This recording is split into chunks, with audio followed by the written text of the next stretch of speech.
Welcome student. आज मैं एक नया क्वेश्चन आपके लिए लेके हाजिर हुआ हूँ। आज हमने 4 की पावर x प्लस 2 की पावर x इक्वल टू 20 आज हमने इसको हल करना है। जैसे कि 4 आपको पता है कि 2 का स्क्वायर और इसकी पावर x है और 2 पावर x इक्वल टू 20। आप लोगों को नज़र आ रहा है कि 2 की पावर x हमारे पास जो r है इसको हम इक्वल करते हैं, 2 को हम बाहर लेके जाते हैं और x को हम अंदर लेके आते हैं। आपको कंपोनेंट एक्सपोनेंशियल का फार्मूला पता है कि जो मैंने आपको पिछली वीडियो में भी बताया था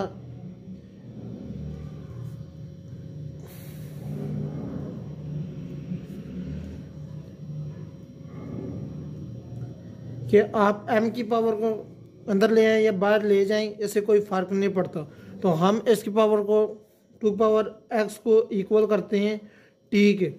2 की पावर x को हमने इक्वल पुट कर दिया है t के। 2 की पावर x की जगह हम t पुट करेंगे, t का square plus t equal to 20 को उठा के आप दूसरी साइड पे ले आएं, -20 हो जाएगा।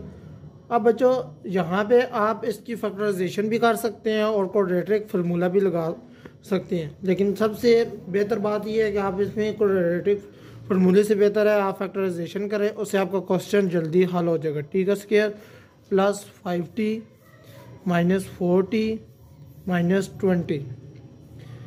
पहले दो में आप ये फैक्टराइजेशन किस तरह होती है कि प्लस माइनस किया जाए तो ये चीज़ बने और मल्टीप्लाई किया जाए तो ये चीज़ बने आपकी।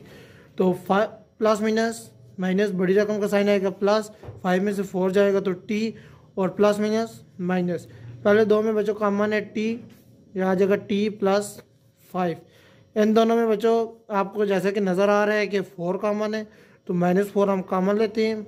t जब बाहर माइनस कॉमन लेंगे तो प्लस आ जाएगा प्लस 5, t -4 और t plus 5, t -4 equal to 0, t equal to 4 क्या आ जाएगा, t plus 5 equal to 0, t equal to -5 आपका आ जाएगा। ऊपर आपने t को पुट किया था 2 की पावर x के, अब आप t की जगह 2 की पावर x पुट करें इक्वल टू 4 और यहाँ पे 2 की पावर x इक्वल टू -5। 2 की पावर x को पहले आप हल करेंगे, जो 4 है ये 2 का स्क्वायर है, बेस जब सेम हो तो पावर वो उसका आंसर बन जाता है x पावर 2। आगे बच्चों 2 की पावर x इक्वल टू -5, 2 की पावर x -5 आगे हल नहीं हो सकता क्योंकि 5 किसी का स्क्वायर नहीं बनता। तो हमारा इसका सोल्यूशन सेट है, जो इस इक्वेशन का आंसर है जो वो हमारा 2 है। तो उम्मीद है कि आप लोगों को ये क्वेश्चन समझ आया होगा। मिलते हैं नई वीडियो में, तब तक के लिए अल्लाह हाफिज़।